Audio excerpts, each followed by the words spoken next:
Hi, it's Paul from S2T. Stephen here, hello. And another little podcast for you guys to sink your teeth into. Today we're looking at a very contentious subject which we are quite passionate about.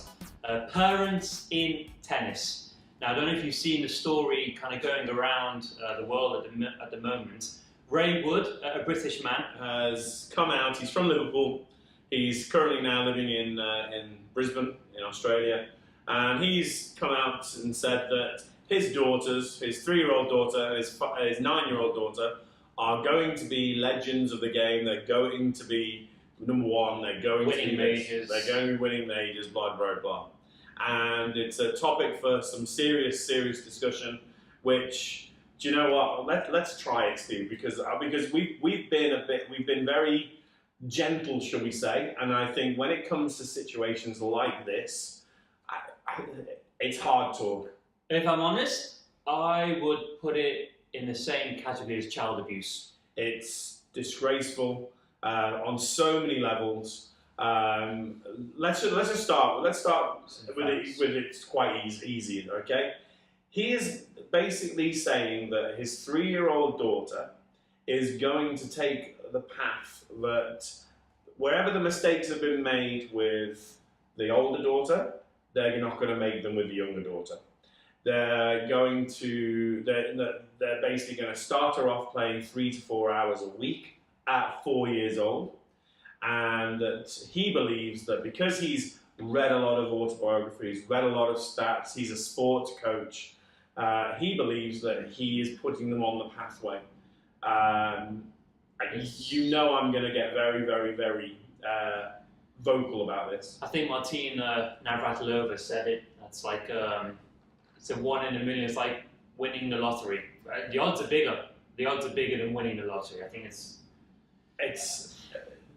right. It is crazy on so many levels. Okay, and let me just start the ball rolling by saying this: Serena and Venus are not good examples. Okay, they are the one-off. Maria Sharapova is not an example. It is. Yeah. These are people who have been raised in an environment which has been very disciplined. You know, what Richard Williams has done is pretty much incredible.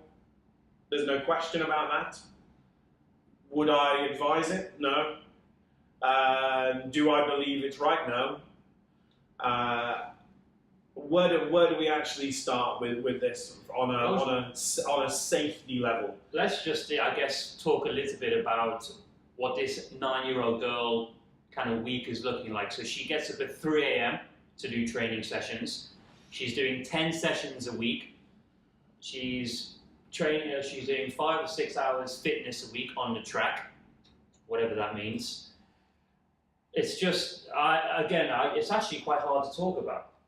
There's so many aspects of this which is wrong. It's just, putting all your hopes all your eggs into one basket, as they say.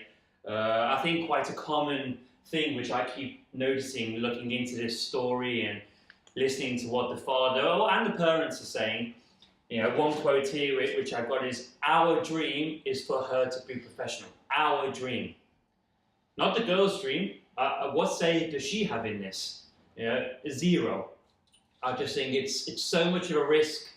The poor girl's going to miss out on so much of her life for the smallest percentage of actually making it. It's a shame. It really is a shame. So certain things that need to be made clear, which people, just the average person on the street, wouldn't really necessarily understand. Tennis is not like being a doctor. It's not like being a dentist. It's not how much you study. It's not how well you do in exams. Your exams are obviously your tournaments, etc., etc. So it's very much subjective from that perspective. The most important statistic I see is every year, approximately 10 players make it. What do we mean by make it? Well, if you're in the top 200, you're making a career out of tennis. Okay? You're not going to be making loads of money if you're 150, but the top 200 and making it. If you look at the top 100, okay, the average tennis career is lasting around about 13, 14 years, the average. Yeah. Okay?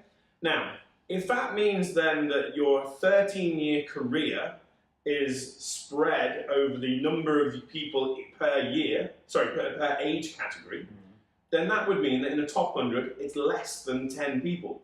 So right now, what are we? We're 2018, and Zverev is a 1997 birthday, I believe. Yeah. 1997. He's 20, yeah. He's 21 this year, isn't he? So Zverev is a 1997 birthday, okay? How many 1997 birthdays are in the top 100? Very few, I think. Here's the only one. No, because you've got Chung would be around there as well. Except Rublev. So there would be around about 3 or 4 that make it. Okay? So every year, it basically means that sort of 1995, there's probably 8 or 9 1995s in the top 100. There are probably 8 or 9 1994s. People born in that year. Okay? So, putting some common sense into it, there is a statistical average of 9 people, 8 people a year that make it. Let's put that into perspective. Parents who are thinking about trying to turn their kids, who have not even hit a tennis ball yet, into pros. That means that I could go to university, or so I'm a child, I could go to university, I could go and get, I don't know, a veterinary qualification, okay? There are probably 9 vets in each high street. Yeah. Each high street in each city, in each town in the world. This is tennis, okay? The gamble is so high, and where, as a professional, we get concerned is somebody like this Ray Wood from Liverpool is putting thousands and thousands and thousands of pounds and dollars, whatever, into this. Now, my theory is this: go to Vegas, get all your money, and put it on red 22, whatever it is, black 22, because you have a better chance of winning that than you do with this. And you're not destroying a girl's or 2 girls' childhood. Okay? Now, this may come across, Stephen, this is where I want you to put in, this may come across as negative to certain parents. What you might think is negative is realistic. We've been, Paul's obviously organised a lot of events. It's so difficult. I've made the mistake, you could say. I put all my eggs into one basket at 16. I took the chance. You know, it's all I did. My body broke down. I wasn't good enough. I just didn't make it. Yeah, what's next? What do you do after that? This girl, they're putting all their eggs in one basket at 9 years old. If she doesn't make it, what happens then? What is that? What's after? What's left? You know, we've spoken before about there's not that much in tennis. There's not that much in tennis. She could become a coach, but she's going to become a disgruntled coach. She's going to become one of the coaches that's like, oh, you know, you're never going to make it. Like we sound. But for this situation, this is nothing to do with tennis. This is more about a child being a child. Okay? I remember listening to Venus. She did a conference in Qatar actually recently. About 3 or 4 years ago, where she said that she feels that her life will start when her career's ended. And she is one of the players that's had a lot of interests in between. She's got her fashion line, etc. You know, Serena's had movies, etc. Their lives have been different, should we say? But where I get upset and uptight is that there are different environments that you can put children in. Okay, a child needs to be a child at the end of the day. When I was young, and I never got to these dizzy heights, okay? I'm not bitter about it. I chose my path and I was lucky to end up where I ended up, okay? But when I was 7, 8, 9, I was going to play football for Liverpool because I was going to be the next Kenny Dalglish, Okay? Why? Well, because in those days, you came home from school, you threw your bag on the floor, and you went out in the street and you played. I didn't start playing tennis until I was 10, 11 years old, and that was in the street with sponge ball, with balls that we would find on the gutters, etc., etc. Okay? That's where, you know, I believe my passion for tennis came. I'd watched tennis a lot. I'd watched Wimbledon because that was all that was ever on TV. I'd watched the 1980 tiebreak with McEnroe on board, and it was, you know, Mama, I want to play tennis. I want to play tennis. Oh no, yeah, another time, whatever. My passion came because I didn't do it when I was so young, and I didn't do it. I was bored of football. I mean, I enjoyed football, but I was bored of it, and so I didn't want to play it. By the time I don't think I played football competitively for 15 years after I was sort of in primary school. Now, these kids, you know, it's like another one that winds me up. Kids now having play dates. You know, what happens playing out with your friends? Now, I'm not suggesting that they go play on the roads and things like that, but what is the world coming to that we have to have these organised playing periods? False fun. False fun. Fun on our terms. And the question that I would love to throw out there is the generation of parents that are in this bracket now are my generation. They're my generation. So what was so bad and so scary about our upbringing, and I was horrifically bullied in school.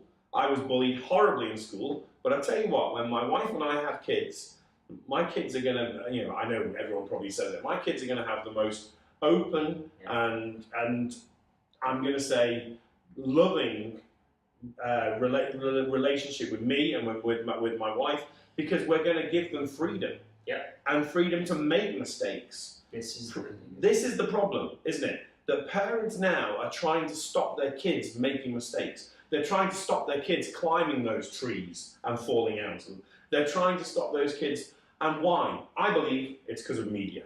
I believe that there's so much airtime needed for media that you hear about all these things. All these things were going on. Yeah. We know they were going on now. We found out they were going on. Jimmy Savile, for God's sake. You know, all of these things were happening. But do we want to just do this now and protect them? How bad is that cotton wool? How much cotton wool have you got? I think when you look at, as well, also coming back to a generation thing, you know, these parents are living their own dreams through their kids. And sometimes I sort of think it's about they didn't have the opportunities when they were younger. Mm-hmm. You know, you look at kids these days, everything is possible for them. They can do any sport, any activity they want. Obviously, when, I'm not in the same generation as Paul, when Paul was younger, or this Ray Wood, you know, because they're similar ages, the opportunities weren't there. And now I think, I mean, we've seen it so many times and come across it, you know, every single day. The parents are living their own dreams through their children because I think they didn't have the opportunity. They want to be number one more than what the kid does. Well, I'm sorry, but if you're under the age of 11, you have no comprehension of being number one, etc., etc. Yeah, it's just a word. Mm. In fact, I want to be an astronaut. You know, okay, but then there's a way of doing it. You know, this is the thing. It's like parents now are looking at it and thinking, oh, my Billy wants to be an astronaut, so I'm sending him to NASA. What? You know, it's not healthy. And coming back to what you said then, you know, when by the way, he's in between our age. I think he's about 38. Okay, this strange guy. You know, he has come out and said, oh, if my dad had pushed me, if my dad had done this, if I'd done that, I'd have played for Liverpool, I'd have done this, I'd have done that. Okay? Right. I hear this all the time. I hear this from parents all the time. I could have played for Manchester United. I could have played for Liverpool. I could have been professional. Okay? Well, there's so many things you could have been. Hindsight is a bitch. You know, isn't it? We know that we could have done these things. I know I could have been a stronger tennis player than I ended up being. Okay? I know that. Do I regret it? Yes. But life is about, you know, it's how you respond to regrets. Yeah. Okay? This guy, right, is so, I'm going to say, obsessed with his trophy children that he is missing the point so badly. And I don't care who he is or what he says, he is going to put too much pressure on those kids. He was asked about it. Oh, no. You know, if they choose that they don't want to do this, then we'll make sure. What? No way. Can you imagine the conversation? Dad, you know, I'm 13 now. I don't really want to play. I'm bored of it. I've spent millions on your tennis. You're going to do it. I've seen it. I've heard it. I've been at tournaments. I remember an incident at a tournament which I'm sure you must have played, a Hall tournament. Oh, yeah. Okay, in Chester. And the parent was actually she was a PE teacher. And after the girl had lost the match, the mum was screaming and screaming and screaming at her in the car park, as usual, right? And there wasn't that much money involved then, if you remember. It was nothing, right? And I remember the girl turned around. She was a 16-year-old girl, 15, 16 at the time, and she just like said, "If you think you can do better, you go on court." And the reason it's always in my head, I watched the mum slap the daughter. And I remember thinking to myself, if my kid ever said that to me, I would probably find a place alone and cry my eyes out. Because that's the problem. The mum will twist that into, you shouldn't answer me back. But actually, the mum is in the wrong there. Completely in the wrong. Does she actually believe that the kid was not trying on court? I was there, I was watching. She was trying her heart out. It wasn't happening. And I've heard it here. I've seen it in Dubai a lot. You know, why did you hit a double fault then? Why did you do that shot then? My goodness me. You know, these are kids, they make mistakes. It happens. We all make mistakes. I think a big, actually somebody we should call out as well is the coach, Josh, I'm not quite sure of his surname. He's just taking the money. He should have the balls or the kahunas to say this is wrong.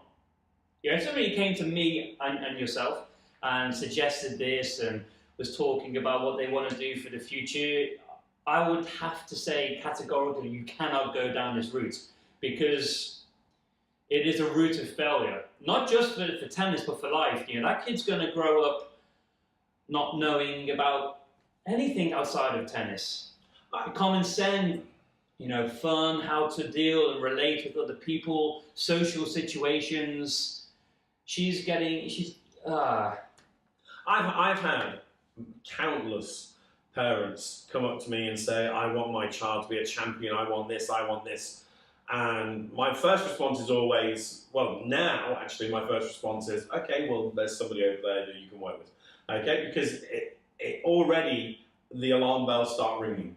So I'm not interested. I don't care how good that child is, okay? I don't care because, especially if they're 5, 6, 7 years old, they don't know what they want. They've got to learn, okay?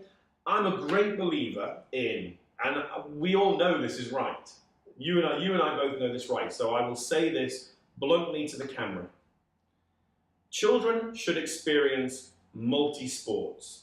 From 3 years old to 6, whether or not Steve agrees with me or doesn't on this one, children shouldn't be exposed to individual sports. What I mean by that is that you need to learn agility, balance, coordination, motor skills, all the things that actually... The fun of learning. That make learning fun. When you hear these people saying, I want my child to be playing tennis at 4, 5, 6 years old, tennis is actually a great sport to develop all sports. The problems come when parents believe that if they're starting at 4, they should be playing tennis. Okay? It doesn't work like that.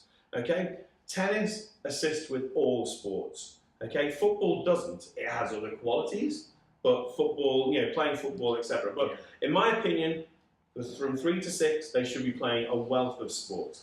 By the time they get to 6 to 11, they should be looking at focusing on 3, 4 sports, maybe a little bit. And what I mean by focus is they should be playing 3 or 4 sports. Doesn't mean that they should be like training morning, noon, and night, blah, blah, blah. Federer had trials for Basel. We've mentioned that. Kyrgios basketball. Kyrgios was a basketball player. Boris Becker, Bayern Munich. You know, all Murray, Judy Murray has said recently that he had trials for Glasgow Celtic or Rangers. Don't want to risk saying which one because there's Aberdeen. Hips. No, Sports. Hearts. That's Hearts, isn't it? was it Hearts? Well, either way, Murray had trials at 13, 14 years old. So he was obviously playing football to a high level as well. Okay?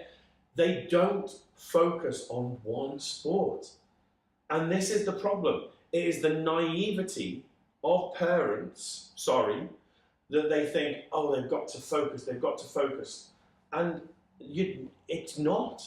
If you do that, all you're going to do is get them bored of it. Okay? And I've seen it happen. And the statistics prove it. 97% of children who receive coaching under the age of 10 are not competing in tennis by the time they're 14. 97% is statistically, we're right on this. Okay?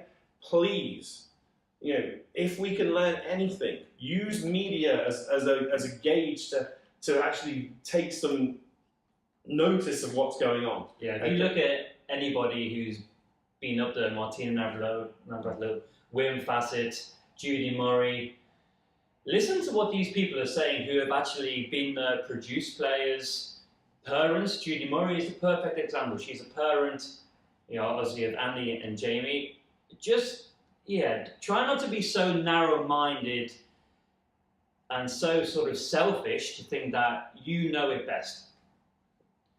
What I don't like is he's talking about how he's copying others, and there's only one way of doing it, and that's your way. If you copy somebody, you will be second best to them always. It's like one thing. It's like technique. I want to copy Federer's forehand. You can try, but it will never be as good. Well, I mean, on that, he's read the Richard Williams book. Okay, read the Jelena Dokic one. Okay, because that's going to be the exact opposite. He's read other autobiographies. He's probably read about Sharapova and what she did. Read about Agassi. Okay, Agassi's book had me in tears on the first page because I literally read it and thought, oh my gosh, I've seen this so many times already. Where it's not the ambitions of the child, it is the ambitions of the parents. Okay, and I'm sorry, but it's wrong. It is wrong. Let the children develop. Harness that potential, unquestionably. But decisions get made around puberty time, around adolescence, because that's when they're in a position to do it. 3, 4, 5, 6 years, it's crazy. And I'll go back to saying the same thing, okay, which I said at the beginning. Would you go to a casino, take every penny that you've got and put it on one of those figures, one of those numbers? You wouldn't. You wouldn't risk it. So why would you do this? And this is with a life. Yeah, but that's the thing. Imagine you've got 2 children and you think, right, do you know what? I want to make sure that my kids are provided for the rest of their lives, blah, blah, blah. Let's just sell everything, go to Vegas, put some money and put it all on Black 21 and Black 22, okay? You wouldn't do it. No sane person would do that. And yet they're doing it with people's lives, okay? It happens in tennis and it happens in golf. There's a TV program on Netflix. It's called Trophy Kids. It's something that I watched about 3 or 4 years ago. Now, there are always extremes, guys, and we understand this. But the whole point of us having these kind of conversations is because of extremes. We see the other extreme. Yeah. We see the 97% who do fail. Yeah. But it's not failure. It shouldn't be failure. That's the problem. It's like you just if it was, you and I are failures. It's based on the mentality of what's being said. We're failures because we didn't make it. Yeah. But I don't feel as if I failed in life. I'm pretty happy. Yeah, I'm pretty content. But anyway, please, if you get a chance to go onto Netflix and watch Trophy Kids, it is pretty harrowing, okay? And it shows, very good kids being, I'm going to use the word bullied by their parents, okay? And their parents will rationalize it until the ends of the earth, okay? And you cannot, I don't believe anyone can watch that program and think that any of those parents are sane. You would hope not. If you have things in common with that show, you need to look at yourself. Yeah, but they don't see it. They never see it. That's the problem. I think it just, coming back, it's just, you can't put your kids under that much pressure. Open them up to everything. Martina Navratilova played 3 or 4 hours a week. Yeah. She played once a week in the winter. In the winter, because she was in Czechoslovakia at the time, and obviously it's so freezing, there wasn't indoor courts. So, possibly the greatest player of all time, certainly the greatest all-rounder of all time, and there she is, like, playing once a week. Again, this is why even my sport, the sport I love and I adore more than anything, it winds me up, is because everyone's turning it into a business. And it's so frustrating because you know that there is probably somebody from Eastern Europe or anywhere, I'm not going to name countries, and they've probably got 3, 4, 5, 6-year-olds training for 10 to 15 to 20 hours a week. There's also a program, I have to research it, but there's a program about hot housing kids in China, where China basically has these Olympic centers because all they want is their kids to be Olympic champions. So they have, and there's 1 billion people in China, and so they have these schools where kids are just brought in by the droves and trained only in Olympic sports. And that's why they've become better at tennis recently, because tennis is an Olympic sport, because they deem the Olympics as the pinnacle. So obviously badminton, table tennis, and things like that. So, and swimming. I mean, it's the extremities that they'll go to. One thing that, again, this TV program does clearly state, which is going to be another topic, I'm sure, is you've got kids that are 12 and 13 years old who are taking supplements. Yeah. Okay, I don't agree with this in the slightest bit. Wow. But there is a lot of illegal things that are going on behind the scenes as well. Okay, please, if you get a chance to watch that, please do so. If you've got any comments that you would like to throw at Steve and I, this is a topic that I will be very open and vocal about. I'm not going to hold back. What would you say to the people what if in 10 years' time she wins Wimbledon? Great. Was it worth it? That's the question. So, well, I kind of relate it back to child actors. I mean, you're put under that scrutiny and pressure so early, and let's be honest, it's the parents pushing. Look at how many turn out indifferent. If she won Wimbledon, if one of those girls won Wimbledon, okay, then I've got the luxury of being able to turn around and say, okay, so if she doesn't win Wimbledon or she doesn't achieve it, then the stats would say that he should come to me and say, oh, I thought you were right, sorry, which we know will never happen. If she won it, great, congratulations. How was your childhood? How was playing with Betsy and Lulu and people like that? How was that? Oh no, you weren't allowed to do that. Okay, so you weren't allowed to be a child. It's whether or not that they can emotionally deal with the whole thing. I don't know. I mean, I was shocked from the 3 a.m. training sessions. 3 a.m. for a 9-year-old. They need their sleep to grow, and Well, I think he even said that she's taking supplements because they want to make sure that she grows. They've stopped her doing gymnastics because gymnastics was stunting her growth, etc., etc. Guys, right? We need to cut. Bit controversial. We could probably talk on for hours. Yeah, it's so hard. It's a hard subject, though, so we understand. But just take a step back. Let kids be kids. Let them find their way. They gotta enjoy the process. Remember, for me, it's all about the process. I don't even care about the final result. It's all about the process and the journey. Because at the end of the day, win, lose, get injured, the journey and the experience is what you take with you. You want the kids to be happy. You want the kids to be kids. And I'm sorry, but this is where this transcends that, unfortunately. So Thanks again, and yeah, we'll Let us know what you think. Let us know what you think on the subject. Yeah. Thank you. take care.